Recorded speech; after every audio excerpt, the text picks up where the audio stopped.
आइए बच्चों, आज कक्षा 3 हिंदी का पाठ बन बंदर को पढ़ते हैं और इसके सभी प्रश्नों को हल करेंगे। इसके सभी प्रश्नों के उत्तर देंगे। तो आइए सबसे पहले इसे पढ़ना शुरू करते हैं।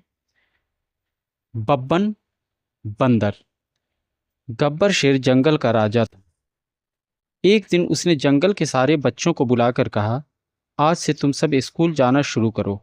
मैं देखूंगा कि कौन सा बच्चा स्कूल नहीं जाता। रोज आने वाले बच्चे को मैं इनाम दूंगा। स्कूल खुल गया और लल्ली लोमड़ी पढ़ाने लगी। हाथी, भालू, हिरण और बंदर के बच्चे पढ़ने आ पहुंचे। बच्चों को स्कूल बहुत अच्छा लगा। लल्ली लोमड़ी पढ़ाती हुई नाचती और गाती तो बच्चे भी नाचते और गाते। वह पढ़ाती तो बच्चे मन लगाकर पढ़ते।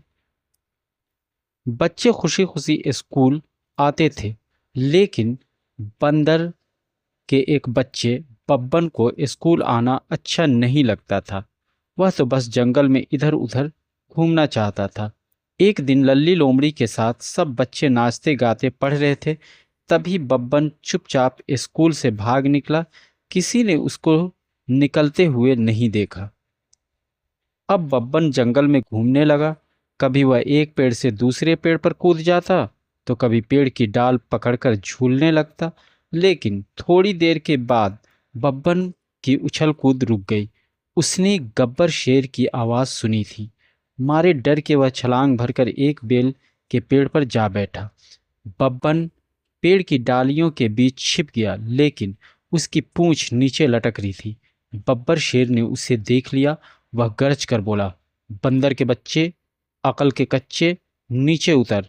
मैं तुझे बताता हूँ, स्कूल से भागा है, अभी मज़ा चखाता हूँ, बोला बब्बन शेर से डरते हुए, बहाना करते हुए।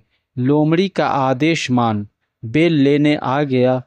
भागा नहीं कहीं भी, फिर भी पकड़ा गया।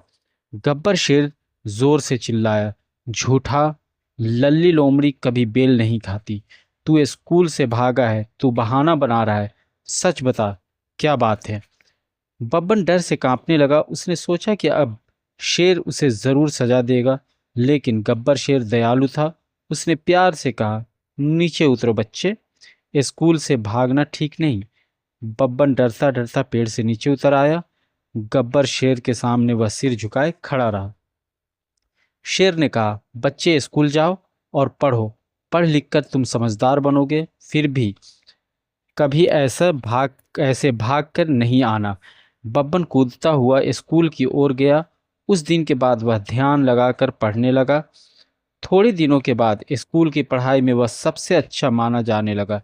एक दिन गब्बर शेर ने उसे बुलाया और कहा, शाबाश बब्बन, तुम रोज विद्यालय आते हो, यह रहा तुम्हारा इनाम। और गब्बर शेर ने उसे एक डफली इनाम में दी। तो इस तरीके से इस पाठ को हमने पढ़ा। अब आइए इसके सभी प्रश्नों को हल करते हैं। पहला देता है कि जंगल में कौन कौन सी चीज़ें होती हैं। तो जंगल में जो है वो पेड़ पौधे, जंगली जानवर, पक्षी, नदियाँ, घनी झाड़ियाँ, जड़ी बूटियाँ और बड़े बड़े वृक्ष होते हैं। अब अगला क्वेश्चन है खा कि यदि आपको अवसर मिले तो आप जंगल देखना चाहेंगे। तो यहाँ पे होगा कि यदि मुझे अवसर मिले तो मैं जंगल देखना चाहूँगा। उसमें क्या देखना चाहेंगे, तो प्राकृतिक सुंदरता, विभिन्न प्रकार के पशु पक्षी और वहाँ पे कई जानवर, और वहाँ पे बैठ कर के शांति का अनुभव भी करेंगे। ठीक है। अब आगे क्वेश्चन नंबर ग देता है कि यदि आपका छोटा भाई या छोटी बहन विद्यालय नहीं जाना चाहें तो आप क्या करेंगे। तो हम लोग क्या करेंगे, तो यहाँ पे आप लिख सकते हैं कि मैं उन्हें पढ़ाई का महत्व समझाऊंगा, उन्हें स्कूल में होने वाली अच्छी बातों के बारे में बताऊंगा और प्यार से उन्हें स्कूल जाने के लिए प्रोत्साहित करूंगा। साथ साथ में ये भी लिख सकते हैं कि उन्हें चॉकलेट या अन्य सामग्री दे करके, बहला फुसला करके उन्हें साथ में ले जाऊंगा। अब आइए अगला क्वेश्चन नंबर 2 में देखते हैं।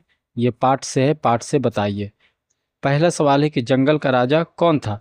तो पाठ में दिया गया है कि गब्बर शेर जंगल का राजा था।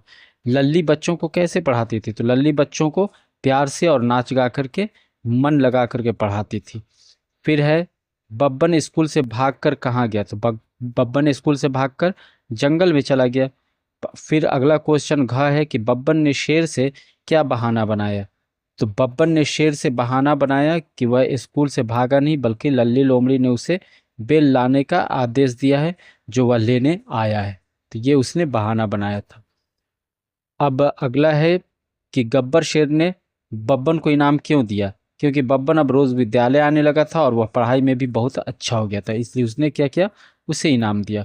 अब आगे के प्रश्न को देखते हैं। प्रश्न 3 है कि पाठ के आधार पर सही वाक्यों के सामने सही का चिन्ह और गलत वाक्यों के सामने गलत का चिन्ह लगाइए। तो सबसे पहला है कि लल्ली लोमड़ी पढ़ाती हुई नाचती और गाती, तो ये सही है, तो यहाँ पे हम सही का निशान लगा देंगे। फिर है कि बच्चों को स्कूल में पढ़ना बहुत अच्छा लगता था, तो सही बात है, तो इस पे भी हम सही का निशान लगा देंगे। उसके बाद है कि ग है कि बब्बन को स्कूल से भागते हुए सबों ने देख लिया था, तो ये बात गलत है। लल्ली लोमड़ी पढ़ा रही थी और बच्चे भी पढ़ रहे थे, किसी ने उसे देखा नहीं था, तो ये कथन गलत हो गया, तो यहाँ गलत लगा देंगे। फिर है शेर के डांटने पर भी बब्बन को डर नहीं लगा, ये गलत है, वो तो डर गया था, इसलिए यहाँ पे गलत का लगा देंगे। शेर के समझाने के बाद बब्बन पुनः स्कूल गया, तो हाँ सही है, वह पुनः स्कूल गया, तो इस पे हम सही का निशान लगा देंगे। अब प्रश्न 4 देखते हैं। प्रश्न 4 में है कि समान अर्थ वाले शब्दों को मिलाइए। तो यहाँ पे आदेश, आदेश का क्या हो जाएगा, आज्ञा। पेड़, पेड़ का क्या हो जाएगा, वृक्ष। पूछ, पूछ का क्या हो जाएगा आपका, दुम। अकल, अकल का हो जाएगा बुद्धि। इनाम, इनाम का हो जाएगा पुरस्कार। तो इस तरीके से इसको मिला लेंगे। उसके बाद 5वां नंबर में दिया है कि दिए गए शब्दों के सामने उनके समान ध्वनि वाले शब्द लिखे। जैसे राजा, राजा के लिए समान ध्वनि वाले क्या हो जाएंगे, बाजा, ताजा, आजा, खाजा, लाजा।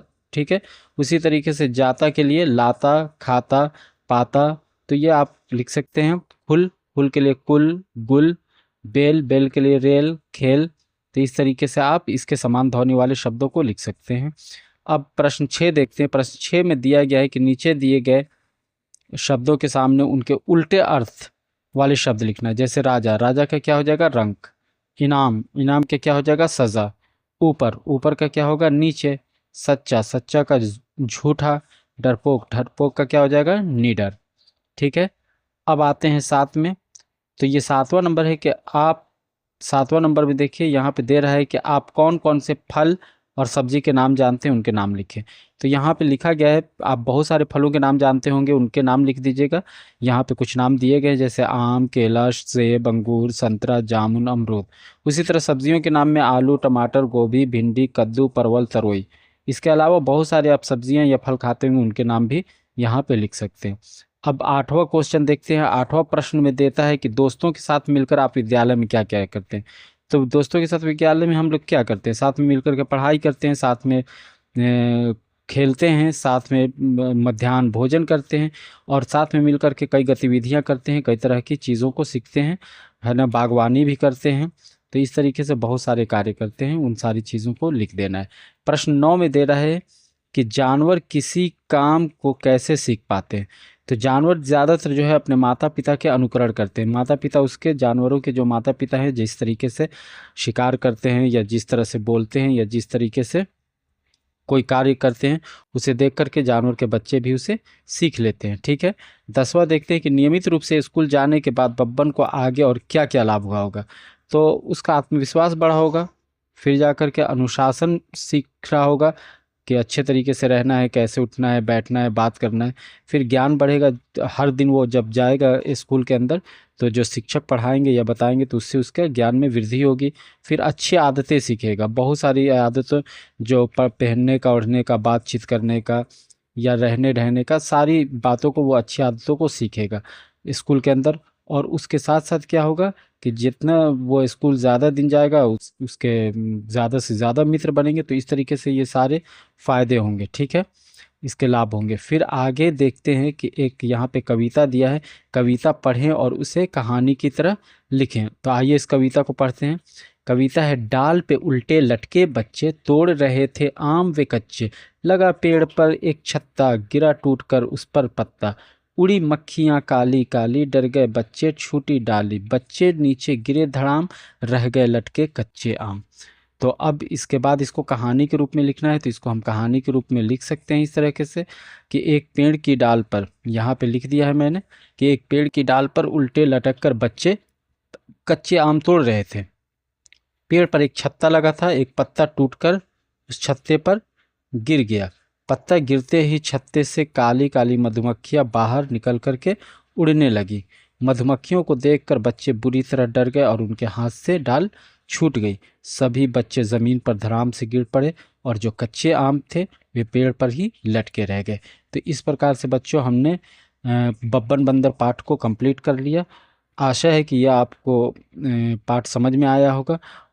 इसी तरह के अन्य वीडियो को प्राप्त करने के लिए चैनल को सब्सक्राइब कर लें और वीडियो को लाइक अवश्य कर दें।